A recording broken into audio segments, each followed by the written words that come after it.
amados, bem-vindos a mais um Apegando-se às Escrituras.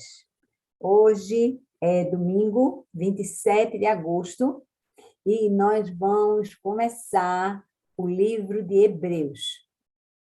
Nas semanas últimas, nós ficamos trabalhando o final do livro de Romanos, com a condução da nossa amada Ana Cristina. Eu estive fora viajando de férias e Ana Cristina tomou a parte final daquele livro maravilhoso. Eu espero que você tenha acompanhado. Se você não acompanhou, vá lá e veja nas gravações, na nossa playlist. E hoje nós vamos começar com o livro de Hebreus. Vamos orar para isso. Pai, Tu és bom, Tu és amável, Tu és todo-poderoso, Tu és um Deus que te revelas, Tu te revelaste no Antigo Testamento, através dos teus profetas, Tu te revelaste agora, nos últimos dias, através do Teu Filho, Jesus Cristo. Que o Senhor possa iluminar a nossa mente, que o Espírito Santo de Deus esteja nos abrindo os olhos espirituais, que nós possamos entender a Tua palavra, Senhor, sermos constrangidos pela Tua palavra, sermos convencidos pela Tua palavra, sermos transformados pela Tua palavra. Vem, Espírito de Deus, com toda a liberdade, vem ser conosco. Em nome de Jesus. Amém. Amém. Amém. Amados, hoje nós vamos começar um livro maravilhoso, que é o livro de Hebreus. Hoje nós vamos ver o capítulo 1 de Hebreus, mas antes disso nós vamos dar uma visão geral a respeito desse livro maravilhoso. A primeira coisa que eu quero dizer é que Hebreus muitas vezes é chamado de o quinto evangelho. O quinto evangelho. Por que o quinto evangelho? Porque os 4 evangelhos que nós conhecemos, Mateus, Marcos, Lucas e João, esses são os evangelhos que narram o ministério de Jesus aqui na Terra. Já o livro de Hebreus, ele narra o ministério de Jesus lá na glória, né? Assentado à direita do Pai. Por isso que ele muitas vezes é chamado de o quinto evangelho, porque ele narra a ação de Jesus. E aí nós temos várias observações a respeito desse livro de Hebreus. A primeira coisa sobre o livro de Hebreus é que ele funciona como uma dobradiça entre o Antigo Testamento e o Novo Testamento. Ele faz essa conexão dessas duas partes da palavra de Deus. Então, nós já sabemos que o Antigo Testamento, ele aponta, através de profecias, para a vinda de Jesus. E o Novo Testamento, ele tem em si o cumprimento das profecias do Antigo Testamento acerca do Messias, né? O Messias redentor, o libertador que viria, né, para libertar o povo de Deus. Então, essa dobradiça, esse alinhamento entre o Antigo Testamento e o Novo Testamento, ele é feito no livro de Hebreus, tá? E aí a gente sabe que Paulo usava muito isso para explicar, expor, argumentar que Jesus Cristo era o Messias prometido através das Escrituras, né? Que para aquele povo hebreu era o Antigo Testamento nosso, tá? E aí a questão, onde e quando foi escrita essa carta aos Hebreus? Essa carta aos Hebreus, muito provavelmente, pela parte final dela, ela foi escrita em Roma por alguém que conhecia Timóteo. Então, entendam, no começo das cartas, normalmente, o autor se identifica e ele fala, né, da sua autoria e do propósito, né? Para onde, com que intenção, para que igreja ele estava escrevendo uma carta, ou às vezes é uma carta mais geral, né? Uma carta mais ampla, mas essa daqui ela não tem essa parte introdutória, ela já vai direto no assunto, que já é uma coisa especial para a carta aos Hebreus. E aí eu queria chamar a atenção de Hebreus 13, já é lá no fim, né? Hebreus 13, versículos 23 e 24. Diz assim a palavra: quero que saibam que o nosso irmão Timóteo foi posto em liberdade. Se ele chegar logo, irei vê-los com ele. Saúdem a todos os seus líderes e a todos os santos. Os da Itália lhes enviam saudações. Então, entende-se a partir daí que essa carta, certamente, ela foi escrita antes de 95, ano Domini, 95 do primeiro século, depois de Cristo, né? Porque ela foi citada numa carta de Clemente de Alexandria. Então, a carta aos Hebreus, ela é citada, ou seja, ela já era conhecida na época de Clemente de Alexandria. No entanto, acredita-se que ela muito provavelmente foi escrita antes do ano 70, ano Domini, porque, primeiro, essa referência que a gente acabou de ler ao Timóteo, né? ao discípulo de Paulo, e também, né, essa parte que eu falei do 13, capítulo 13, 23 e 24, e também porque essa carta, ela, apesar de falar muita coisa da religião hebraica, fala sobre sacrifícios, fala sobre uma série de coisas, ela não trata do templo. E o templo, a gente historicamente sabe que o templo ele foi destruído no ano 70 depois de Cristo. Então, por que não há uma referência ao templo, à sua destruição? Então, acredita-se que essa carta foi escrita antes, né, de 70, ano Domini. E aí, qual é o contexto, qual é o propósito? Olha, naquela época ali, estava havendo uma perseguição intensa aos cristãos. E aí, o que acontecia? Essa perseguição era em termos de violência, era em termos financeiros, de finanças, de tomar posses das pessoas, de fazer a vida delas difícil. E aí, o que acontece? As pessoas, os hebreus, estavam se voltando, querendo retornar do cristianismo para o judaísmo. Eles tinham saído do judaísmo, aceitando Jesus Cristo como Messias, mas agora, para fugir da perseguição, eles queriam retornar ao judaísmo. E essa carta aos Hebreus, ela tem o propósito de manter aquelas pessoas firmes na caminhada com o Senhor Jesus, né? Na fé do Senhor Jesus. E aí, Hebreus 3, também estou pegando mais um trechinho aqui do livro em geral, né? Hebreus 3, 7 a 9 diz assim: assim como diz o Espírito Santo, hoje, se vocês ouvirem a sua voz, não endureçam o coração, como na rebelião, durante o tempo da provação no deserto, já tinha havido uma provação antes, né? Onde os seus antepassados me tentaram, pondo-me à prova, apesar de, durante 40 anos, terem visto o que eu fiz. Então, qual é o apelo aqui que a gente vai ver mais lá na frente? É assim, olha, já houve provação. Aquela época do deserto foi provação e vocês rejeitaram o meu nome. O que aconteceu? Eles passaram ali 40 anos sem entrar na terra prometida. E agora eles estão sofrendo uma nova provação, que é essa perseguição ao cristianismo, e ele está dizendo, olha, não endureça o seu coração, não faça descaso dessa mensagem preciosa que está sendo entregue a vocês. E aí a pergunta chega assim, qual é a autoria? Quem é o autor ou a autora do livro de Hebreus?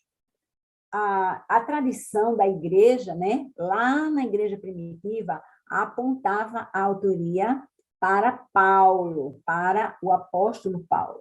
E há uma declaração muito antiga, né, que vem de Clemente de Alexandria, que diz que Paulo escreveu.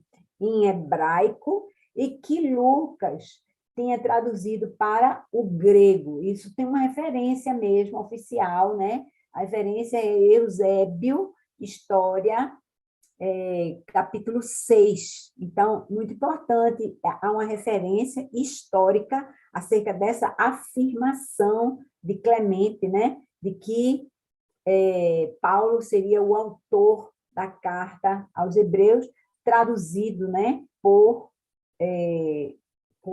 Lucas. Mas aí o que acontece? Por conta disso, a maioria dos professores, dos estudiosos, né, das escrituras, eles acreditam que o apóstolo Paulo foi o autor do livro de Hebreus. Porém, há algumas evidências em contrário, um pouco diferentes disso. Tipo, o estilo da argumentação de Paulo, que seria diferente do estilo de argumentação da carta aos Hebreus, a forma, né, de escrever, as afirmações que ele faz. E uma afirmação muito essencial, que realmente leva alguém a duvidar da autoria de Paulo, é o seguinte: se você olhar, Paulo, ele normalmente se afirma como um apóstolo de Cristo, chamado, né? Chamado ao apostolado pelo próprio Cristo. Então, veja Gálatas 1:1. Gálatas 1:1 diz assim: Paulo se apresentando, né? Apóstolo enviado, não da parte de homens, nem por meio de pessoa alguma, mas por Jesus Cristo e por Deus Pai, que o ressuscitou dos mortos. Então, Paulo se apresenta assim: eu fui chamado, mas eu não fui chamado por homens, né? Ele não conviveu com Jesus no tempo de Jesus na terra, mas ele foi chamado diretamente por Jesus. Vocês lembram daquele episódio, né? Que ele foi jogado ao chão e Jesus disse: Paulo, Paulo, por que você me persegue? Então, ele foi chamado diretamente por Jesus, ele está afirmando isso em Gálatas 1:1. Mas agora, em Hebreus, a gente encontra um trecho, o capítulo 2, versículo 3, diz assim: essa salvação, primeiramente anunciada pelo Senhor, foi-nos confirmada pelos que a ouviram. Então, essa fala, né, de confirmação pelos que ouviram sugere que quem escreveu isso não foi Paulo, o apóstolo, né? Para mim, essa coisa de testemunha, né, foi confirmado, soa bem como Lucas. Lucas né, aquele redator que gosta de confirmação da palavra, porque ele não estava lá, ele chegou depois. Há outros candidatos também, Martinho Lutero, por exemplo, né, que a gente sabe que estudou a palavra lá nos anos 1500, por ali. Martinho Lutero acreditava que o autor da carta aos Hebreus era Apolo. Lembra de Apolo, aquele judeu de Alexandria, que foi discipulado, instruído por Áquila e Priscila? Então, Martinho Lutero achava que Apolo era o autor dessa carta aos Hebreus, né? E aí também tem Tertuliano, que achava que o autor era Barnabé. Lembra Barnabé, o companheiro de viagem de Paulo no início? Então, assim, essa autoria está realmente, né, em aberto. Não se sabe com certeza quem é o autor. Agora, a carta aos Hebreus, ela como a gente falou antes, né? Ela é muito fortemente baseada no Antigo Testamento. Então, essa carta contém 29 citações literais do Antigo Testamento, e ela contém 53 alusões ao Antigo Testamento, um total aí de 82 referências ao Antigo Testamento. Então, ela faz realmente essa costura. Por quê? Porque ela vai falar aos hebreus que supostamente conhecem aquela palavra. Então, é uma argumentação. O assunto, né, a mensagem disso é que Jesus que era a novidade, né, do cristianismo, Jesus era maior do que todas aquelas coisas que os hebreus apreciavam, né, e adoravam. Então, ele vai mostrar que Jesus é maior do que os profetas, e os profetas eram aqueles que traziam a palavra de Deus, mas nós vamos ver já já. Jesus maior do que os anjos, Jesus maior do que Moisés, o libertador do cativeiro do Egito. Jesus era maior do que Arão, o primeiro sumo sacerdote instituído. Jesus era maior do que Josué, que foi o conquistador da terra prometida, a Jerusalém prometida, porque Jesus ele conquistou Jerusalém celestial, vai nos levar lá, vocês vão ver aí. Então, assim, há muita coisa nesse livro de Hebreus que nos mostra que Jesus é maior do que tudo aquilo que aquele povo acreditava e apreciava, né, e honrava. Agora, o que acontece aqui? Aqui a gente vai aprender que Jesus é a verdade absoluta. Porque antes, gente, todo o aparato, a gente sabe, o sacrifício dos animais, eles de fato não valiam nada para a salvação, para o perdão dos pecados. No entanto, eles apontavam, era uma simbologia apontando para o sacrifício do Cordeiro Imaculado de Deus, Jesus Cristo. Então, aquilo era a sombra, né? A profecia do que iria acontecer, mas Jesus era a verdadeira essência daquilo que o Antigo Testamento trazia para nós. E aí vamos começar agora Hebreus 1:1. Hebreus 1:1 diz assim: há muito tempo, Deus falou muitas vezes e de várias maneiras aos nossos antepassados por meio dos profetas. Então, aqui ele já começa falando, olha, é verdade que Deus falou aos antepassados, no caso, né, desse povo hebreu, através dos profetas. Está confirmado isso, tá? Deus falou de várias maneiras diferentes. Eu pensei aqui algumas para a gente manter isso em mente, porque às vezes a gente fica assim, como é? Você ouve a voz de Deus? Você ouve a voz audível de Deus? Como é que ele fala? Então, vou trazer aqui algumas formas como Deus falou com os seus profetas no Antigo Testamento. Veja a variedade. Deus falou com Moisés como? Junto a uma sarça ardente. Lembra daquela história? Está lá no livro de Êxodo, deixa eu ver, Êxodo 3. Êxodo 3, você encontra Moisés, né? Está ali tomando conta das ovelhas de Jetro, do seu sogro, e de repente ele vê uma sarça ardente, aquilo chama atenção, ele se aproxima para ver o que está acontecendo, e Deus fala com ele a partir da sarça ardente. Outro jeito diferente, Elias.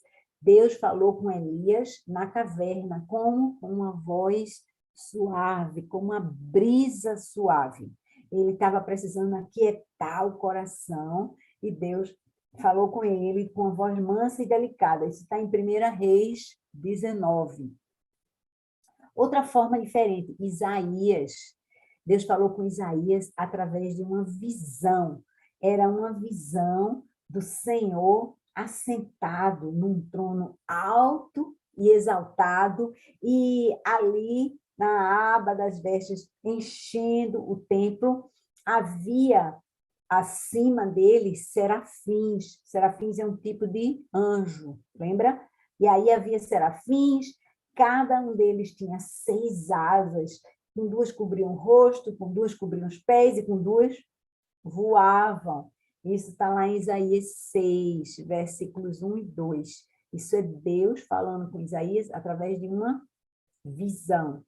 E tem outras também, né? Oséias, Deus fez quase que um teatro com a vida de Oséias, fazendo ele casar com uma mulher, uma prostituta infiel, teve filhos da infidelidade e toda aquela tragédia, né, na vida de Oséias, cumprindo a ordem de Deus, era porque ele representava a iniquidade do povo, né? Aquela mulher ali, ele era como um tipo de Deus santo, puro, Oséias, mas que se casava, né? Que se unia a um povo que era impuro. Enfim, Deus fala de várias maneiras diferentes, viu, minha gente? Isso está dito lá no versículo 1:1.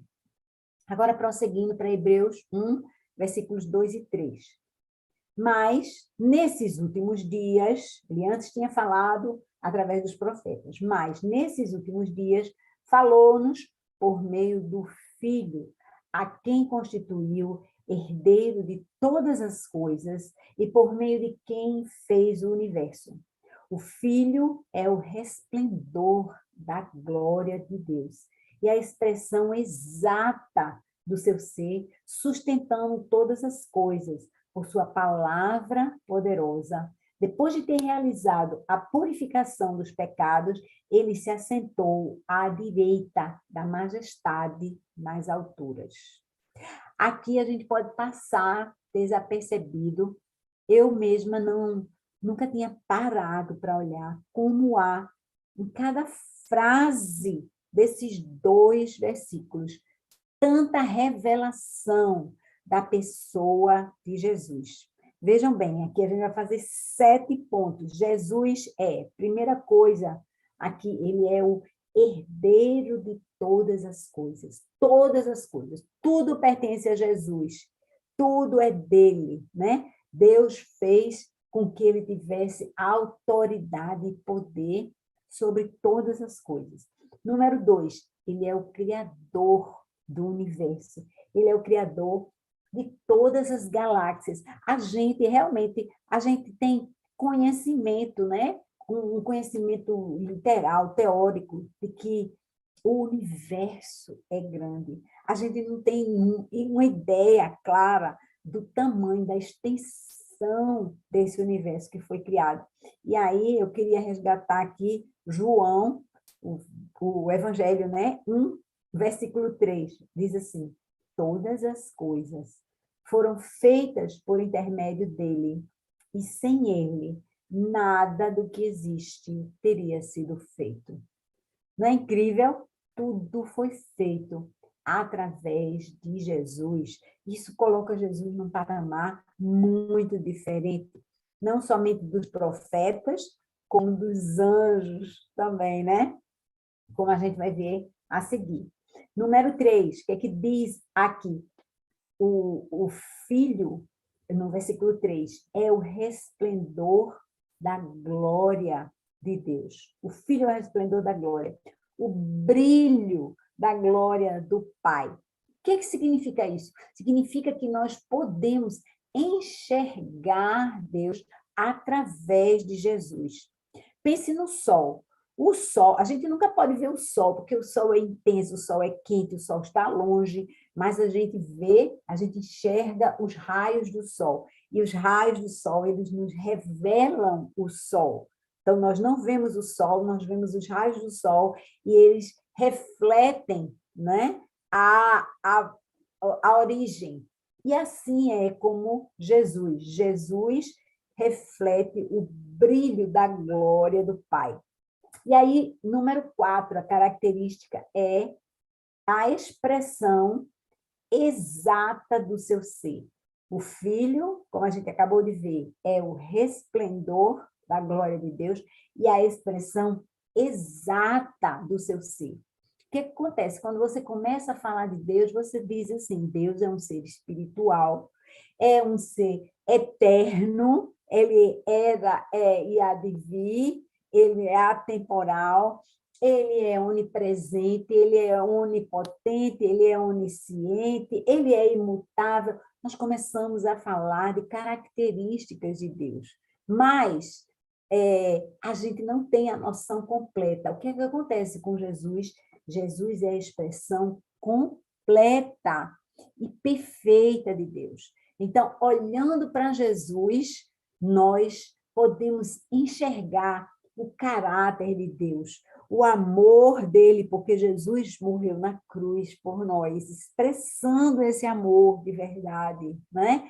Jesus veio nos ensinar, na generosidade dele, ele largou a sua glória que ele tinha e ele veio se tornar um de nós. Ele sofreu tentação, ele sofreu dores, ele se colocou no nosso lugar, ele sofreu o peso do pecado por mim e por você, não é? Ele reflete completamente quem Deus é. Número 5, Jesus é aquele que mantém todas as coisas com a sua palavra. E aqui a gente está lendo isso ainda no versículo 3, né? Ele sustenta todas as coisas por sua palavra poderosa. Ao longo da história, né, heresias que apareceram, né, suposições de dizer assim, Deus criou o mundo como se fosse um relógio, deu corda e deixou o mundo rolando. Mas não é assim, não é assim. Jesus está cuidando, ele está guardando a terra, e isso está colocado aqui, sustentando, mas não é um sustentar de peso, assim, feito Atlas, nas costas, não. Ele está mantendo todas as coisas, como com a cura, com o perdão, com a expulsão de demônios, ele está interagindo, ele está agindo na terra, sustentando a criação. Outra coisa, e aí eu anotei aqui, no versículo Colossenses 1:17, diz assim, ele é antes de todas as coisas e nele tudo subsiste, permanece ali, ele está mantendo, tá? E aí, a característica número 6, Jesus é aquele que nos livrou da culpa do pecado, está dito aqui, depois de ter realizado a purificação dos pecados, está no texto do versículo 3, Jesus foi quem realizou isso. Então, os profetas não realizaram isso, os anjos não realizaram isso. Jesus realizou a purificação do pecado. E, finalmente, a observação 7. Aí é o finzinho do versículo 3. Ele se assentou à direita da majestade nas alturas. O que acontece? Ele se assentou à direita do Pai. Eu queria ler para vocês aqui, essa é uma posição aí de majestade, né? É uma posição de honra, de glória, que mais para frente eu vou ler para vocês, não vou ler agora não, vou deixar mais para frente um versículozinho que fala a respeito desse se assentar à direita do Pai, numa posição de honra e glória, até que todos os seus inimigos sejam colocados aos seus pés, né? Vamos para frente, então. O que acontece? Nós vimos todas essas características que foram colocadas nos versículos 2 e 3. E aí chega o versículo 4, que diz, tornando-se tão superior aos anjos, quanto o nome que herdou é superior ao deles. Jesus, com todas essas características que nós acabamos de alinhar aqui, ele se tornou uma forma, né, de colocar, ele se apresenta muito mais poderoso do que todos os anjos. Nenhum anjo seria capaz de nos dar a liberação do preço do pecado. Só Jesus, na sua divindade, poderia fazer isso. Então, é muito importante que a gente entenda que há uma diferença. Os anjos têm poder, os profetas tinham autoridade, mas Jesus está acima dos profetas, Jesus está acima do poder. E aí, agora você pode estar aqui pensando, nossa, mas eu não sou hebraica, eu não sou judia, eu não sou judeu, eu não tenho essa fé nos profetas, eu não sou encantada com anjos, porque eu não ando pensando nas histórias de Maria, de José, dos pastores. A gente sabe que os anjos apareceram ali, eles falaram de todo lado, mas hoje a gente nem fala tanto de anjo. Mas hoje, eu e você, nós temos outras coisas que nós colocamos no lugar de honra, e às vezes essa coisa toma o lugar de Jesus na nossa vida. Então, a gente precisa atentar para isso, porque essa carta aos Hebreus, ela é simbólica de coisas que eles, na sua religiosidade, estavam ali. Então, você pode dizer assim, não, a minha Bíblia, eu amo a minha Bíblia é importante, não pode botar no chão, não pode não sei o quê. Então, nós temos todo esse cuidado com a Bíblia, quando, na verdade, o que a gente precisa da palavra que está na Bíblia. A palavra que está... É claro que você não vai pegar e sair chutando a sua Bíblia por aí, não vai desrespeitá-la, mas é importante que a gente entenda onde está o valor, onde está a honra, onde está a verdadeira soberania. Então, é no conteúdo da palavra, na mensagem. E aí, a minha postura diante dessa mensagem é que vai realmente demonstrar o meu amor e o meu respeito a essa mensagem. E aí, isso não quer dizer assim, eu vou para o culto toda semana, você vai para o culto toda semana. Agora, você chega na hora, você fica atento ou você fica olhando para o seu celular? Você sabe o que o pastor falou ou só deu presente? Ele falou alguma coisa, sei, dos discípulos, sei o que ele falou sobre discípulos, tá? A gente está nessa série, mas você não está vendo qual é a mensagem para o seu coração, para transformar a sua vida. Vocês entendem o que eu estou dizendo? Então, é muito importante que a gente esteja ligado no que verdadeiramente é mensagem de vida para nós, né? Aquilo que é relevante para a nossa vida eterna. Voltando. Agora, lembrando, né? Jesus é o nome acima de todo nome. Hebreus 1, agora os versículos 5 a 14.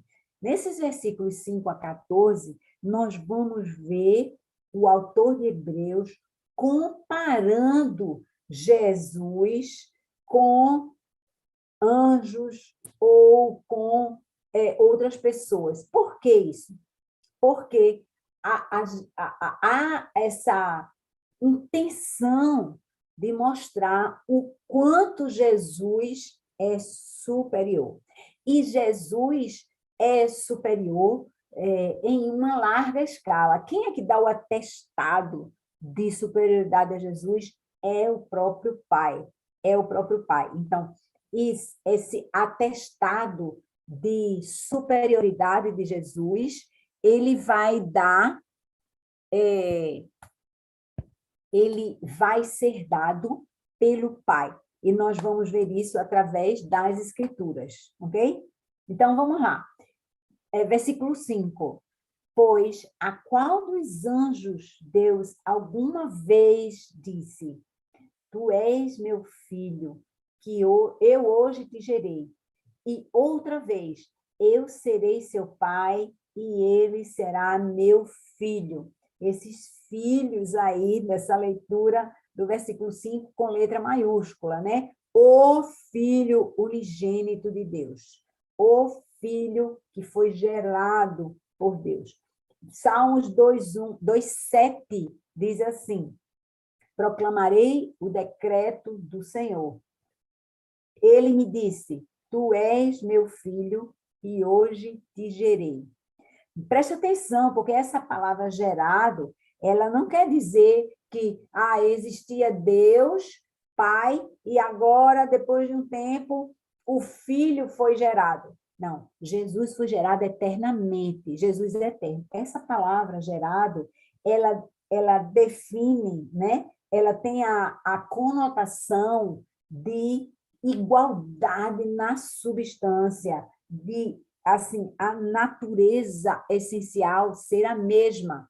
Então, Jesus foi gerado na eternidade com a mesma substância, com a mesma natureza divina do Pai. E isso está sendo declarado aqui nesse Salmo, nesse versículo 7 do Salmo 2. Aí tem outra citação, 2 Samuel 7,14, diz: eu serei seu pai e ele será meu filho, que é a segunda parte do versículo 5. Então, são declarações de Deus no Antigo Testamento através dos profetas, mas ele está falando do filho. Está entendendo agora assim? Mas Jesus é maior do que os profetas? Jesus é maior do que os profetas, mas os profetas já anunciavam da parte de Deus que Deus reconhece Jesus como seu filho, da sua mesma natureza. E ainda, continuando no versículo 6, né? E ainda, quando Deus introduz o primogênito no mundo, diz: todos os anjos de Deus o adorem. Isso está em Deuteronômio 32, 43. Gente, quando eu estava fazendo isso aqui, preparando, eu fui buscar o texto de Deuteronômio 32, 43, porque normalmente é similar, muito similar, e não achei tão similar assim. E aí eu fiquei procurando, e aí eu descobri o seguinte: esse texto de Deuteronômio 32, 43, ele tem duas versões diferentes. E a versão que é similar ao texto de Hebreus 1, 6, é a versão chamada Nova Versão Transformadora, que tem a ver, está associada com a Septuaginta e com os rolos lá do Mar Morto, tá? Ela diz: alegrem-se com ele, ó céus, e todos os anjos de Deus o adorem, que é exatamente o texto do versículo 6, tá? Se você for conferir aí na sua NVI, o versículo 43 de Deuteronômio 32, você não vai achar um texto parecido, mas se você achar essa versão aqui, NVT, Nova Versão Transformadora, aí você vai ver que eles são similares, tá? Por quê? Porque às vezes o escrito, ele está ali e ele tem alguma interpretação diferente. Às vezes alguém está escrevendo, né? Alguém que estava transcrevendo aquilo ali, e acha que ficaria melhor de outro jeito, então coloca aquilo ali, e aí uma versão pode ter uma leve diferença de outra, e a credibilidade, né, da palavra, do texto da Bíblia, ela é dada pelo número de cópias similares que existem, né, de um dado trecho da palavra, tá? Só um pouquinho para vocês entenderem aí, caso vocês não encontrem a mesma versão, né, na NVI. Continuando aqui no versículo 7. Quanto aos anjos, ele diz: ele faz dos seus anjos ventos e dos seus servos clarões reluzentes. Vê só, isso é uma citação direta de Gálatas 1,9. Está aqui, não, Gálatas 1,9 diz assim: mas ainda que nós ou um anjo do céu pregue um evangelho diferente daquele que lhes pregamos, que seja amaldiçoado. O que significa isso? Significa que, quanto aos anjos, ele vai dizer assim: esse anjo, os anjos, eles são servos, eles não são servos dirigentes, eles são servos operacionais. Então, a gente precisa entender que os anjos, eles são poderosos, mas não pode aparecer um anjo dizendo para você que Jesus não é o Filho de Deus. Ele não pode aparecer dizendo isso, porque isso não bate com a palavra de Deus. Então, isso poderia ser um anjo caído, tá? Mas não um anjo verdadeiro, né? Um anjo do bem, vamos dizer assim. Versículo 8. Eita, mas a respeito do Filho diz: o teu trono, ó Deus, subsiste para todo sempre. Cetro de equidade é o cetro do reino, do teu reino. Versículo 9. Amas a justiça e odeias a iniquidade. Por isso, Deus, o teu Deus, escolheu-te dentre os teus companheiros, ungindo-te com óleo de alegria. E aí, de novo, a gente recorre a Salmos. Salmos 45, versículos 6 e 7. Então, vocês estão entendendo a carta que é aos Hebreus. Aí vocês percebem aqui, eu não sei se você vem acompanhando, apegando-se, né? Quando Paulo, isso aqui parece bem o estilo de Paulo nesse trecho, quando Paulo ele tem uma teoria que ele quer argumentar a respeito, né? Ele quer oferecer evidências. Essa evidência dele vem da onde? Vem da palavra de Deus. Então, a gente está aqui em Hebreus vendo isso, versículo a versículo, nós estamos vendo o autor de Hebreus e buscar na palavra uma colocação de Deus através dos profetas de que Jesus, de fato, é filho de Deus, é poderoso, é escolhido, é único, né?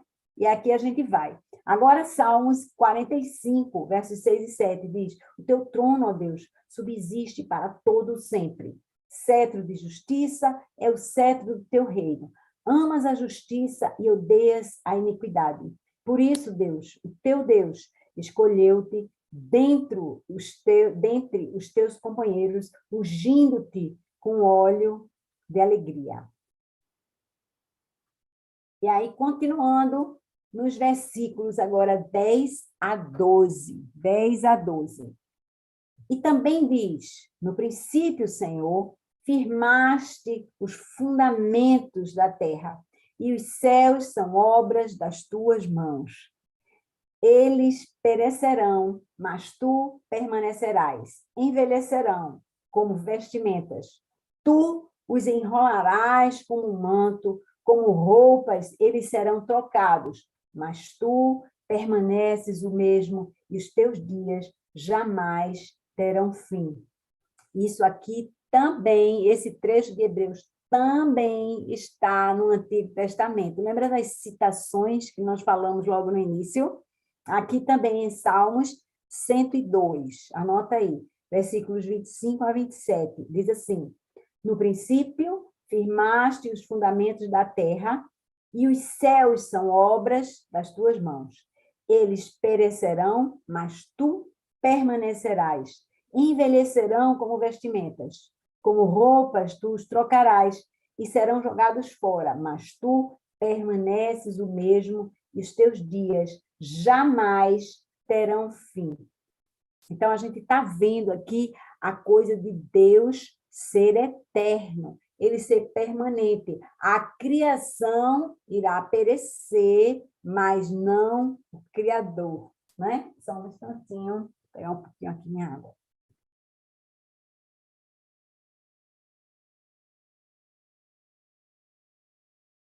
Caminhando já para o fim agora, versículo 12.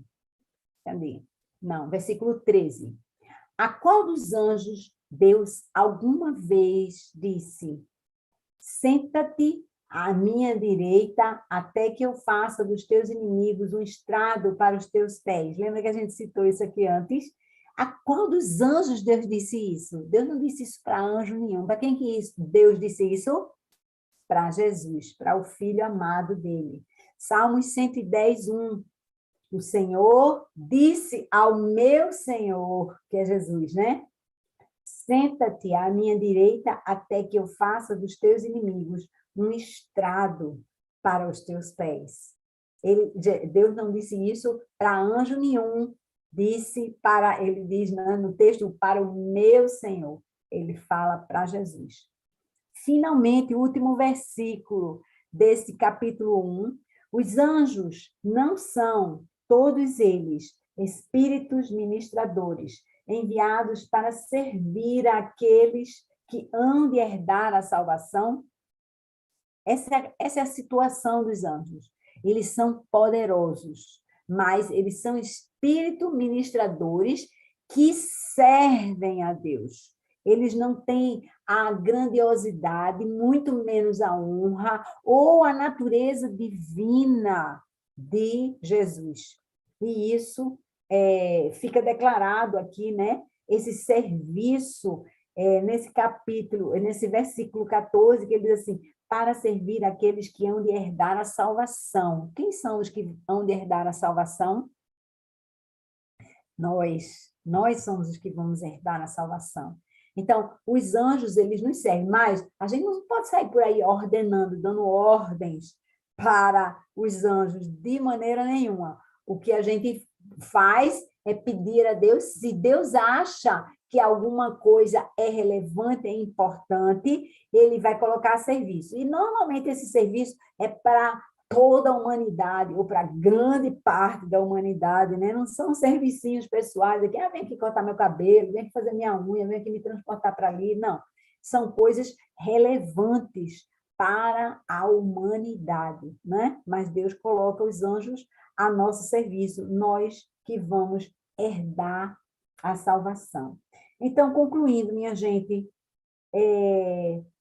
nós, nesse capítulo 1 de Hebreus, nós vemos como, através da palavra, o autor de Hebreus, ele registrou a superioridade de Jesus com relação aos profetas e com relação aos anjos.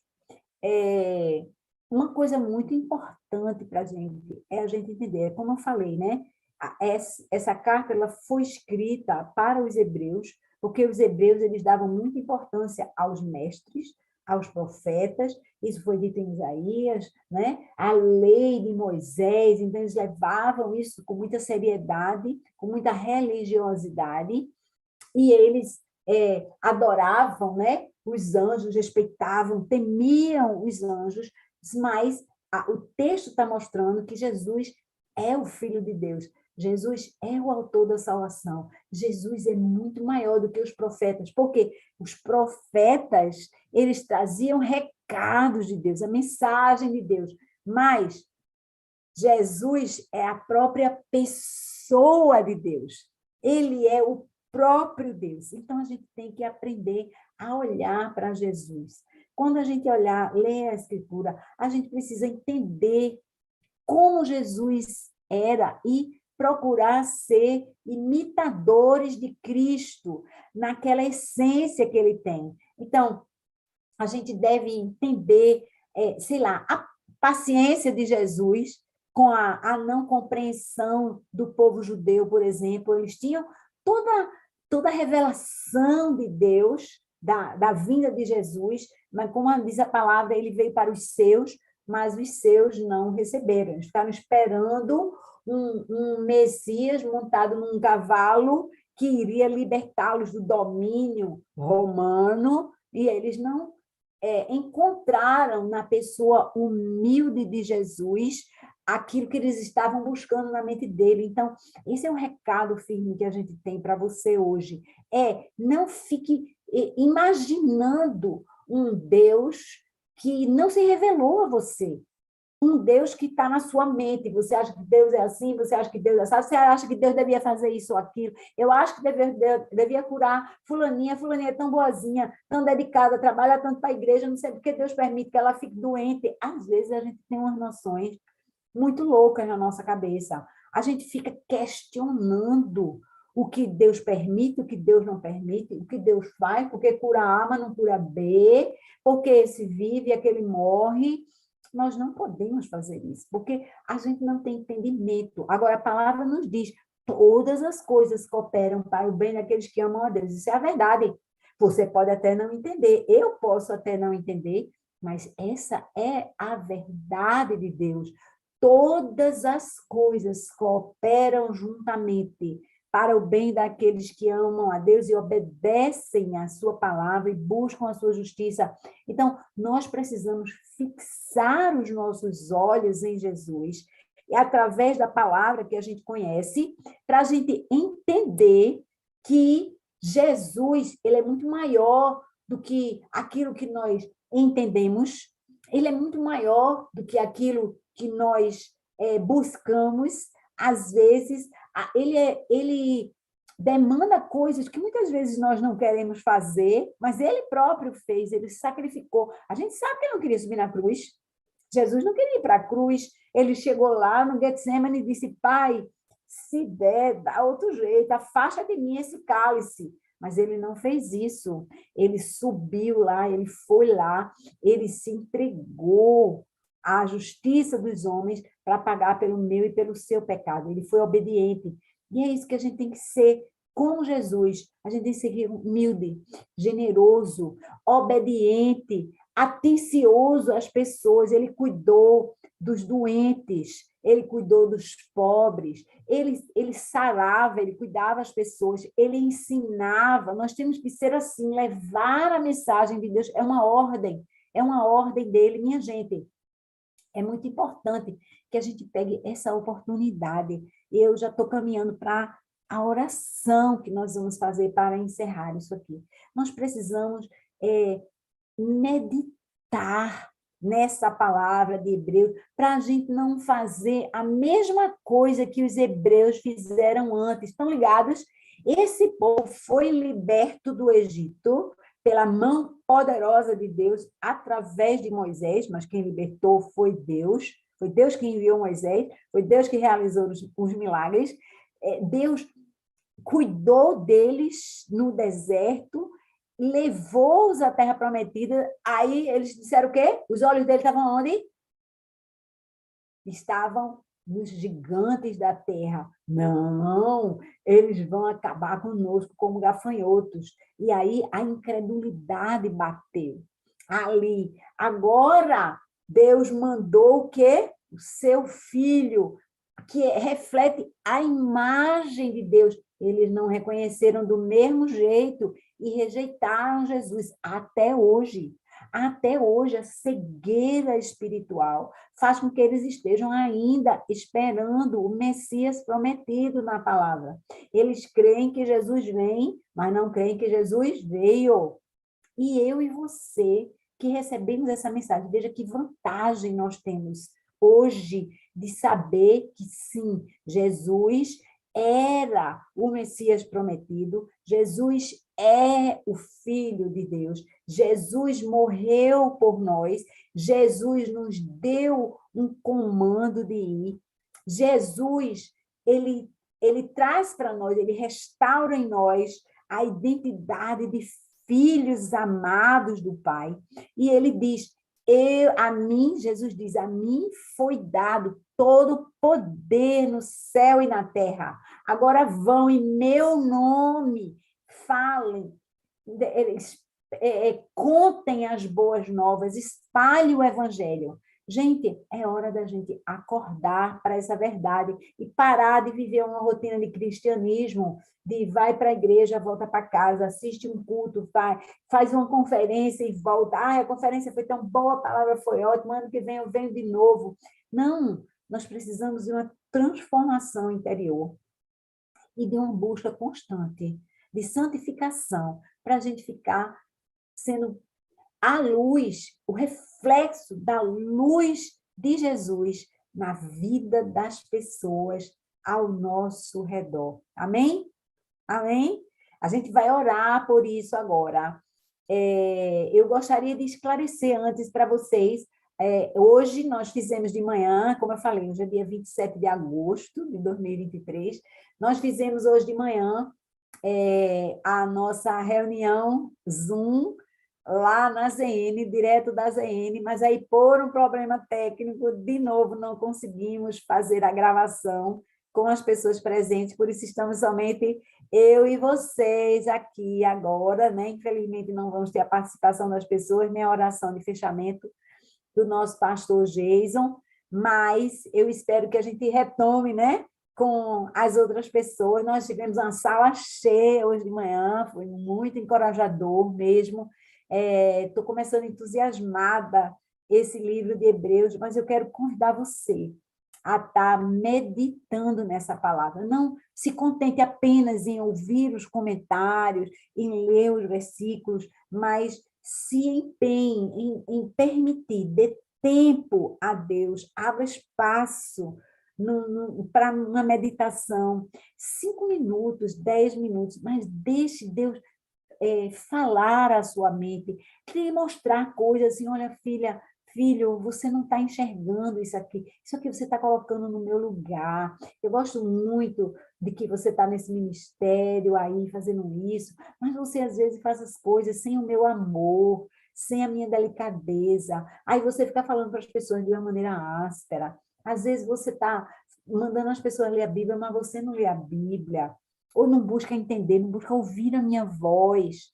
Então, deixe Deus falar com você aquilo que Ele quer realizar na sua vida, como Jesus veio e Ele passou 3 anos vagando ali pela região de Cafarnaum, Judéia, Ele foi por ali falando sobre as coisas do reino de Deus, citando a palavra, e mesmo assim as pessoas não compreenderam, que isso não aconteça na minha vida e na sua, amém?